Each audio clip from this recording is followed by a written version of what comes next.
l'UTMB, 20 ans de passion. Un défi contre moi-même.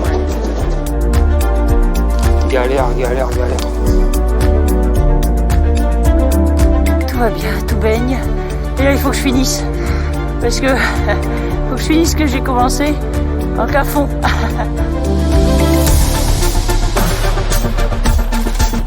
Les cailloux, faut être fou pour faire ça.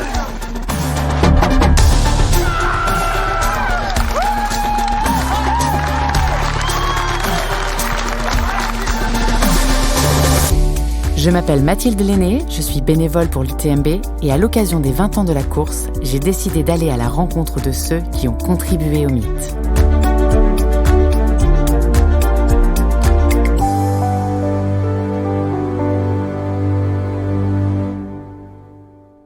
Il a ce petit truc en plus, l'étincelle qui enflamme le public et électrise les coureurs sur la place du Triangle de l'Amitié. Rencontrer Ludovic Collet, c'est rencontrer la voix du trail et de l'UTMB. Il nous dit bonjour et instantanément, on est transporté sur la ligne de départ. Le décompte, la chair de poule, les claquements de mains, les cris de la foule.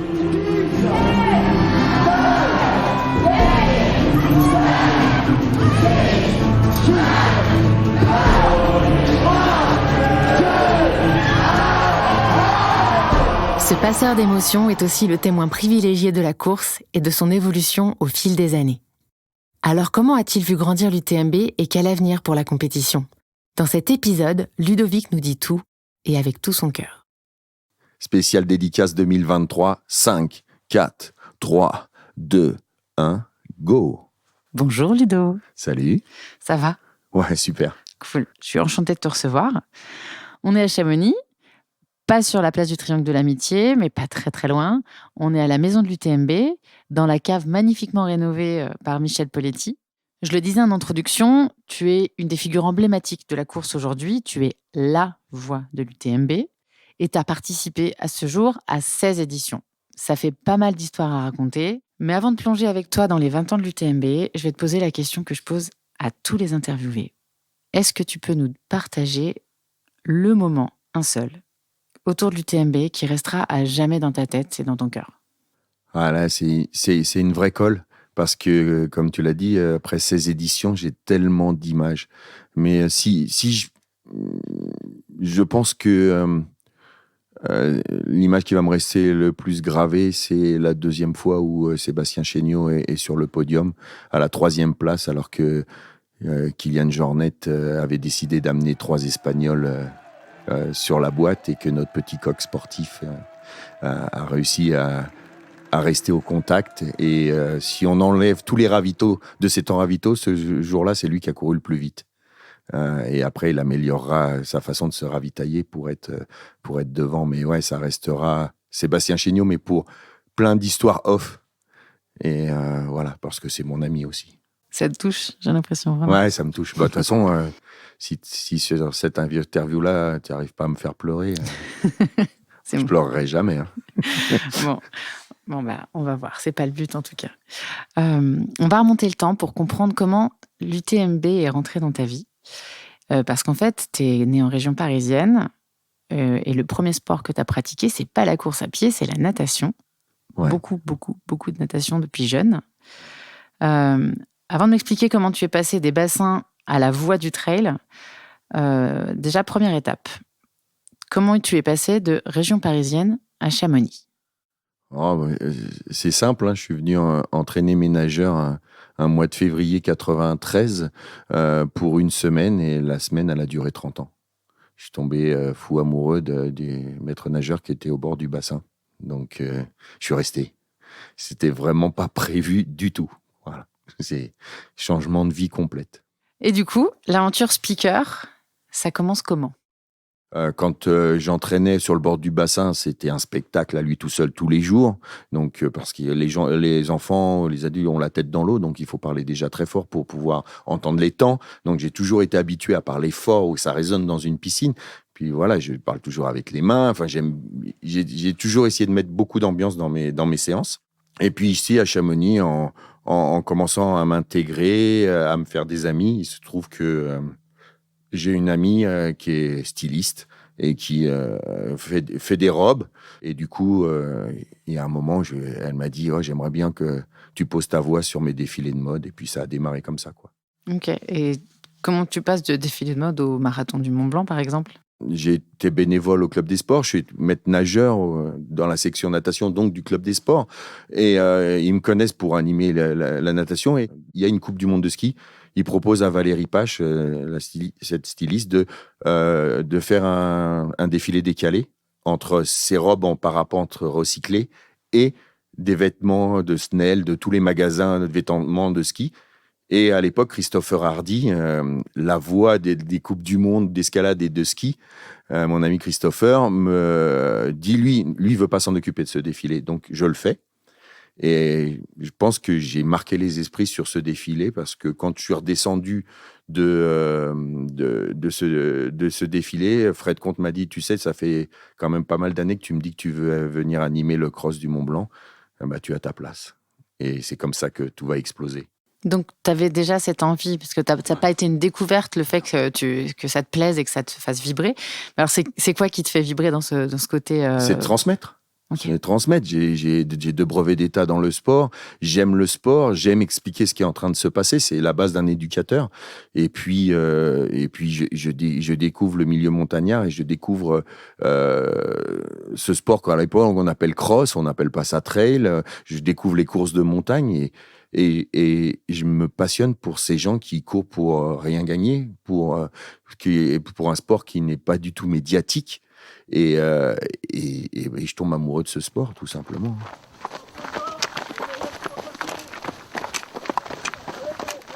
Et l'étape d'après, c'est-à-dire se retrouver sur la ligne de départ et d'arrivée de l'UTMB, ça arrive comment? 2006, première participation. Il se trouve que pour moi, et je m'en suis voulu longtemps, c'est que je sais tout ce qui se passe dans Chamonix. Je gravite, je touche à tout. Je suis à la MJC, je suis vice-président de la MJC. J'entraîne encore un peu le club. J'ai mes magasins et tout. Je passe totalement à côté de la première de l'UTMB. Mais alors, j'en entends même pas parler, quoi.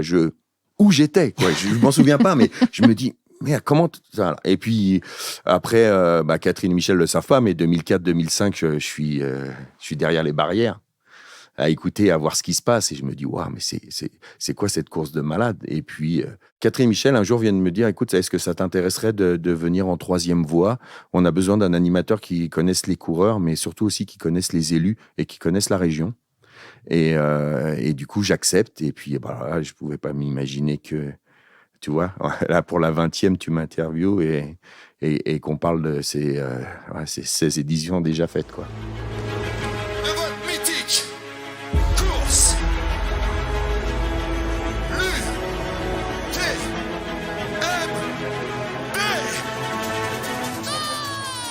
Tu dis que pendant les 2-3 premières éditions, tu es derrière la barrière. Quand tu le dis, tu as des étoiles dans les yeux. Ouais. Tu sens, à l'époque, que cette course, elle peut être quelque chose. Elle représente déjà un objectif important, puisque tu commandes d'autres courses à côté. Ouais, mais et celle-ci, elle a quoi de particulier? Le feeling, c'est quoi? En fait, quand j'arrive ici, il y a des gars qui sont capables de faire 170 bornes.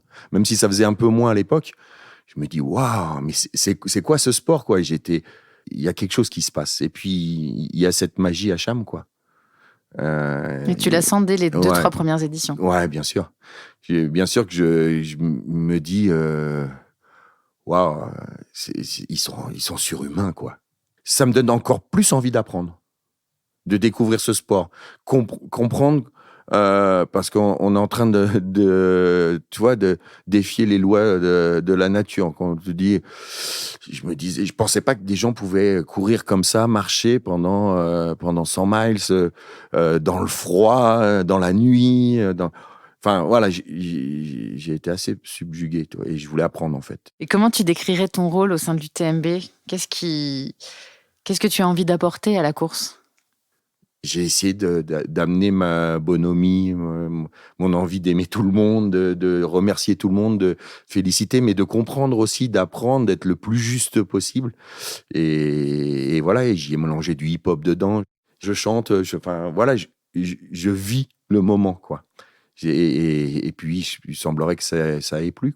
Ouais, parce qu'on a beaucoup lu un terme comme le passeur d'émotions. Ouais, bah, c'est ce que j'essaye de faire. Je suis quelqu'un qui essaye de me connecter avec l'endroit où je suis et ce que je vois, ce que je ressens, j'essaye de le retranscrire. Donc, on m'a souvent vu pleurer sur les lignes, on m'a vu rigoler, voilà, on m'a vu repartir coucher, ça, c'est moins drôle. Mais voilà, c'est un vrai métier, donc je dois apporter une plus-value, sinon ça sert à rien. Mais est-ce qu'en amont, tu as des fiches? Tu prépares des textes? Comment ça se passe? Alors, je prépare pas de texte. Par contre, ouais, alors, ma compagne dirait, mais alors, tu fais des fiches ou tu fais pas de fiches? Parce elle me voit sur des événements préparer des fiches, puis je la lis, puis je la déchire. Donc, c'est juste des mémos, en fait. Je me fais quelques mémos. Là, c'est sûr que l'UTMB devenant de plus en plus gros, quand j'ai commencé il y a 20 ans, hein, j'avais 50 élites à connaître. J'en ai 5000 maintenant, si c'est pas plus. Et du coup, je suis obligé de me faire des penses-bêtes, des choses pour me rappeler qu'est-ce qu'ils ont fait dans la saison, de le bosser. Et j'essaye de le bosser pendant toute l'année. Pour l'UTMB, je bosse toute l'année sur cet événement, à suivre tous les coureurs. Et puis après, dans les dernières semaines, je révise, mais j'ai pas de feuille. Tu me verras pas avec une feuille sur la ligne d'arrivée. Et est-ce que tu es libre de tout dire? Je vais me faire des ennemis. J'ai été beaucoup briefé. Enfin, disons qu'on a vu ce bébé grandir ensemble. Donc, j'ai été forcément un peu aussi formaté par ce que voulaient Catherine et Michel pour que cet événement devienne aussi grand. Après, je sais maintenant que Catherine et Michel me font totalement confiance. Et j'avais envie de tous vous dire, nous sentons bien que ce monde se divise, mais par votre présence, aujourd'hui, vous démontrez une nouvelle fois que le sport rassemble, quelle que soit sa religion ou son travail. Merci à tous d'être présents aujourd'hui.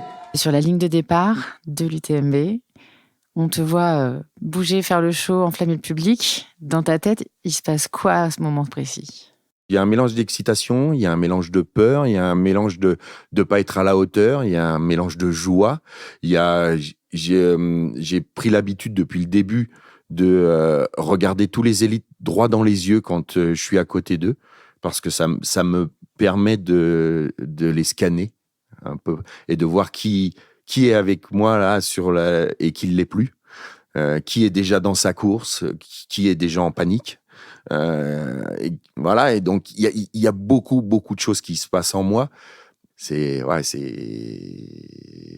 compliqué, mais tu vois, quand c'est pas l'UTMB et que je me positionne à la mairie et qu'il n'y a pas d'arche, qu'il n'y a rien, que je me mets sur le goudron, ben, j'entends tout ça.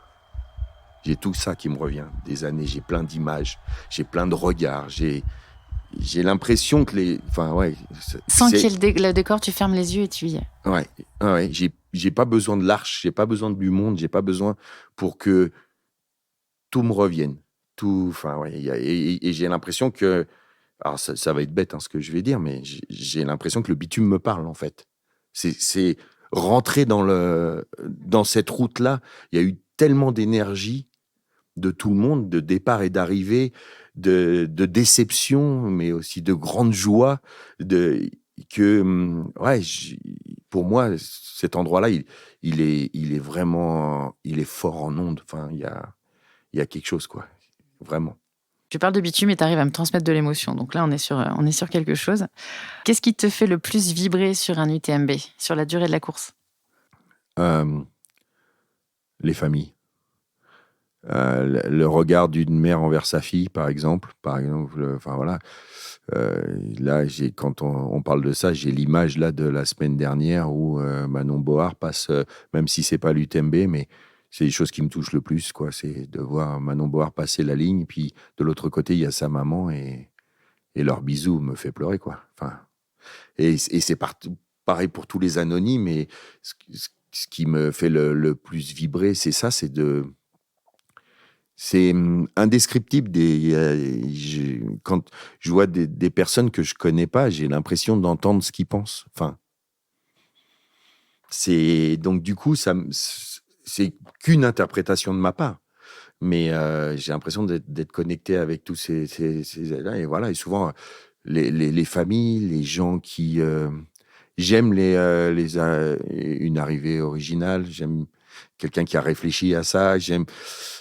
Mais souvent, c'est les familles. Ce qui me touche le plus, c'est quand il y a les grands-parents, ou, des choses comme ça. Enfin, quand il y a des familles et que tu vois la fierté des familles envers l'athlète, homme ou femme, et quel que soit le niveau, mais juste de passer cette ligne de l'UTMB, d'avoir été au bout, ouais, ça te donne. Enfin, moi, tu vois, ça me donne des frissons. Mais c'est exactement ça. Et- Pour les et gens ça qui me viennent la remplit. première fois, c'est ça Ouais. qui saute aux yeux au-delà des coureurs. On s'attend à ne voir que des coureurs. Et on est au milieu de familles entières C'est ça. qui sont plein d'émotions et plein de choses qui transpirent et qui se transmettent. Et c'est la force de ce sport solo. En fait, c'est un sport solo que tu fais en équipe. Et ça, c'est génial, quoi. Donc, Et ça se répète tous les ans, des moments exceptionnels tous les ans. ah ouais, tous les ans. Tous les ans, tu vis des moments très, très, très forts, quoi.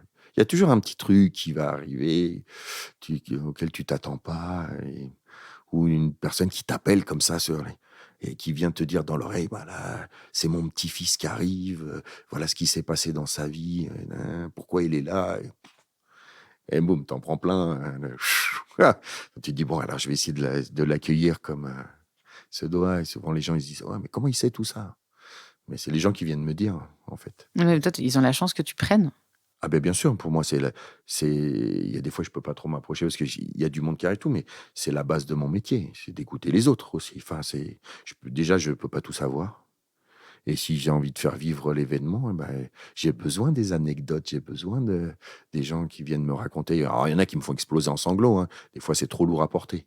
Il y a des choses que je peux pas dire parce qu'on me dit dans l'oreille.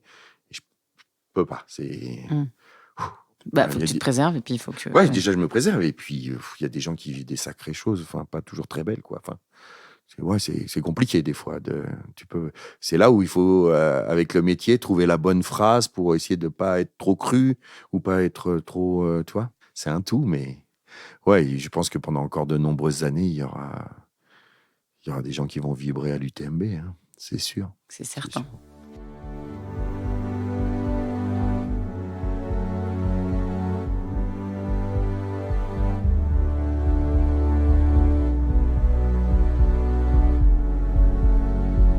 On va rester sur ces moments forts, justement, ces moments incroyables et très intenses.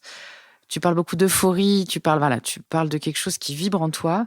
Et tu as abordé tout à l'heure du bout des lèvres des moments plus compliqués. On pense notamment à 2017, quand tu dois abandonner le micro le samedi, alors que les coureurs élites sont en train d'arriver.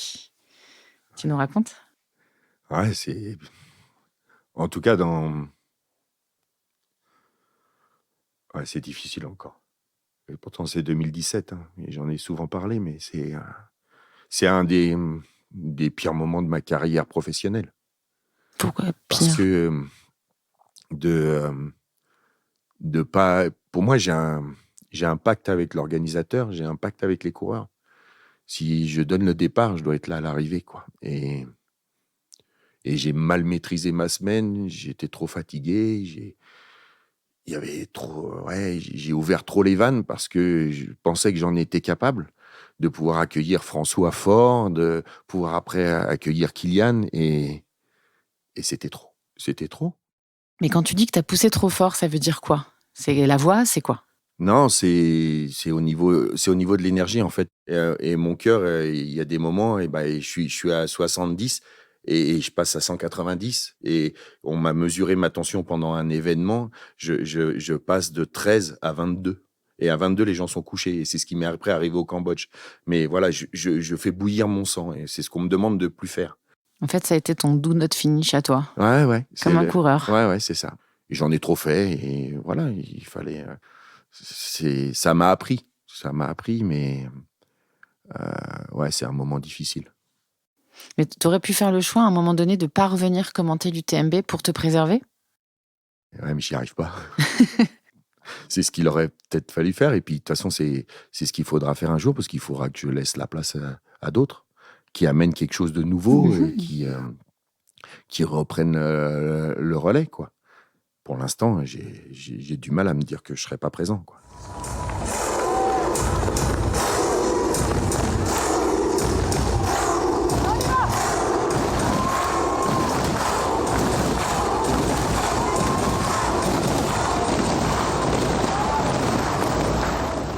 Et si on en revient justement à l'UTMB et à ses 20 ans, c'est un événement qui a beaucoup grandi. Toi, tu as été en première ligne pour voir plus de médias, plus de journalistes, plus de caméras à côté de toi au départ et à l'arrivée. Tu as le sentiment d'avoir grandi avec la course? Il y a un avant et un après UTMB pour Ludo Collet? Ouais, souvent, j'ai trouvé ça un peu réducteur au début, qu'on me dise, ouais, tu es la voix de l'UTMB, alors qu'à l'époque, je faisais plus de 40 événements de trail dans la saison et que j'allais partout et je me disais, non, mais je suis pas que la voix de l'UTMB, quoi. Pour être bon à l'UTMB, je vais dans des petits villages où il y a 200 personnes. J'ai eu souvent des réflexions de gens qui me disent, mais qu'est-ce que vous faites là dans une petite course comme ça? Mais pour moi, il n'y a pas de petite course ou de grande course. Il y a juste du trail ou de l'ultra en fonction, et ça me permet de comprendre comment les gens apprécient et comment ils travaillent ou s'entraînent pour la course. Mais ouais, indéniablement, ça m'a fait connaître dans le monde entier. Ma voix est connue, même si les gens des fois mettent pas forcément un visage, mais ma voix, je sais qu'elle est reconnue dans le monde entier, mais dans notre sport, hein, évidemment. Hein. Et c'est une fierté. Mais ouais, j'ai grandi avec l'UTMB, mais j'ai essayé aussi de faire grandir l'UTMB par ma façon d'animer, par ce que j'ai voulu amener comme ambiance sur la ligne, de connaissances aussi, de monter une équipe, les DJ, enfin tout. J'ai aussi ma part, quoi, comme pour avoir fait avancer. Mais ouais, c'est sûr que je remercie l'UTMB, hein, ça m'a aussi beaucoup aidé, mais j'ai beaucoup travaillé pour ça. Et je continue à beaucoup travailler pour ça. Bah justement, à titre perso, il y a aussi un effet UTMB dans ta vie? Pas juste perso amoureux, hein, perso au sens large. Tu parlais de famille, tu parlais de Seb Chéniaud tout à l'heure. Ouais, bah forcément, j'ai rencontré des gens incroyables. Je reçois de plus en plus de messages de jeunes qui se sont mis au trail parce qu'ils ont entendu ma voix, et que beaucoup me disent nous, on n'a qu'une hâte, c'est de finir une des courses de l'UTMB et que tu sois là au micro. Et pour moi, ça, c'est une fierté. Et c'est canon. Ouais, c'est canon. Ouais, non, mais ça fait plaisir. Et là, on enregistre cette interview, mais ça fait 2 jours, je viens de me poser, j'étais à l'île de la Réunion. Et voilà, il y a quelques Réunionnais qui sont venus me voir en me disant, là, on peut pas être là à l'UTMB, moi, on est au Grand Raid, comme j'anime aussi le Grand Raid de la Réunion. Et ils me disent, oh, j'espère que ça sera vous sur la ligne d'arrivée. Et je dis, si vous avez de la chance, peut-être, parce que je peux pas faire tout, mais voilà, moi, ça me touche quand les gens viennent me dire que ouais, ils ont envie d'entendre ma voix, et ça veut dire que, enfin, ils me perçoivent, en fait. Ils ressentent ce que j'ai envie de donner aux gens. C'est pas que entendre un speaker, quoi. C'est plus profond que ça. Et ça, j'en suis fier.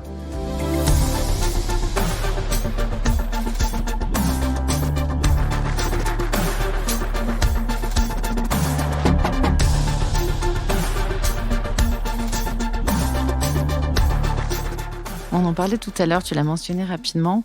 Tu animes l'UTMB, tu animes des petites courses. Ça fait un total de entre 20 et 30 courses par an. Ouais, maintenant. Ouais. Tu arrives à mettre la même passion, la même énergie dans tous ces rendez-vous? En tout cas, j'essaye. Parce que pour moi, il n'y a pas encore une fois, il n'y a pas de petite ou de grande course. Quand je suis embauché, je suis là pour faire mon travail. Et puis, j'y prends du plaisir. Donc, j'essaye de donner le max, que ça soit sur des courses plus petites, même s'il n'y a pas de petites courses, ou sur l'UTMB. Demain, je donnerai le départ du 90 du Mont Blanc, du marathon et du cross, course qui m'a fait démarrer, m'a fait aimer ce sport. Donc, c'est pour moi, j'ai envie de donner, continuer à donner ça aux gens, et de pouvoir discuter avec tout le monde, en fait. C'est ça que j'aime. Et t'as jamais été tenté de passer de l'autre côté et de la courir, cette course? Non, moi, j'ai rien fait de mal. J'ai pas besoin de me flageller. Moi, tu sais, j'ai rien à me prouver. Les choses, je me les suis prouvées avant. Je suis très, très admiratif. Hein. Mais moi, j'ai pas eu ce déclic-là. Je sais que mes maxi, quand je vais en montagne, c'est 40-50 bornes. Après, c'est trop long et j'y trouve pas d'intérêt mental. J'ai l'impression que j'ai tellement fait de choses aussi dans ma vie, j'ai tellement tiré sur la corde dans tous les métiers que j'ai fait, dans tout ce que j'ai fait, qu'il y a un petit fusible qui saute et qui me dit stop. Mais bon, je suis admiratif. Hein, je pense que j'aurais aimé faire ça, de faire le tour du Mont Blanc et d'être accueilli comme tout le monde est accueilli. Ça doit être... C'est fou. Ouais, Même quand tu fais que 40 km, c'est fou. Non, mais voilà, ça doit être incroyable, quoi. Et il arrive dans le dernier virage. Pow, pow, pow. Pow, pow, pow.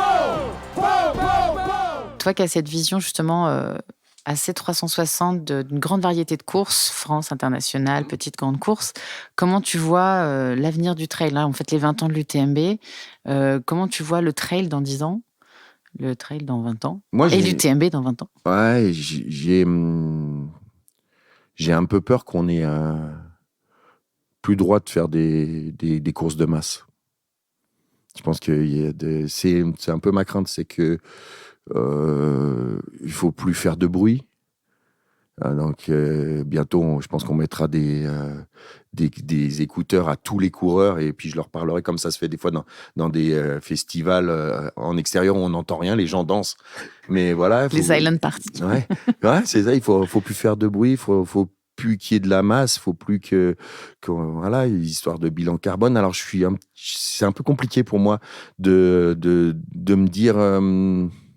Je vois que déjà après le Covid, on a quand même beaucoup de gens ont décidé d'arrêter de prendre des dossards et courent pour eux, se font leurs propres projets. Donc, j'ai pas trop d'inquiétude pour l'UTMB parce que ça reste une course unique autour du Mont Blanc à traverser 3 pays et ça restera unique. Et il y a tellement de personnes du monde entier qui n'ont pas encore découvert ça que je suis pas très très inquiet pour l'UTMB, mais je suis plus inquiet pour avoir les autorisations un peu partout. Ouais. Je sais pas si ça va dans le bon sens.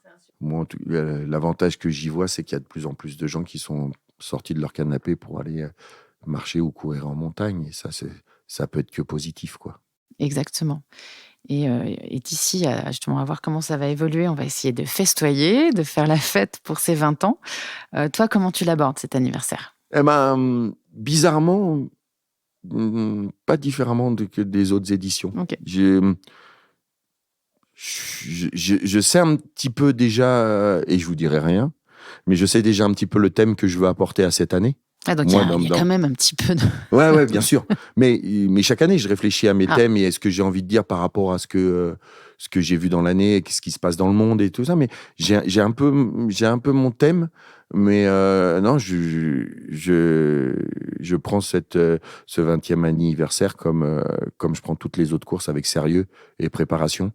J'ai déjà hâte d'y être, ça c'est sûr. J'ai l'impression que sur cette 20e, on va avoir un scénario inédit. Ça va être chaud patate.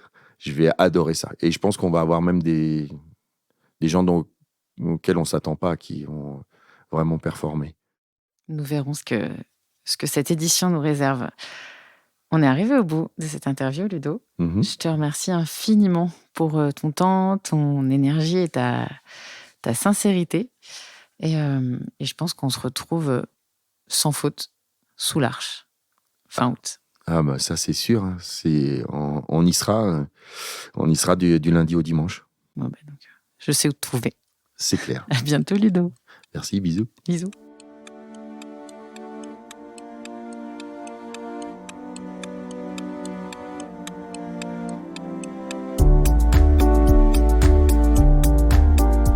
Je remercie encore Ludo pour cet excellent moment passé ensemble à la maison de l'UTMB, au calme, 2 mois avant le coup d'envoi de l'UTMB Mont Blanc 2023.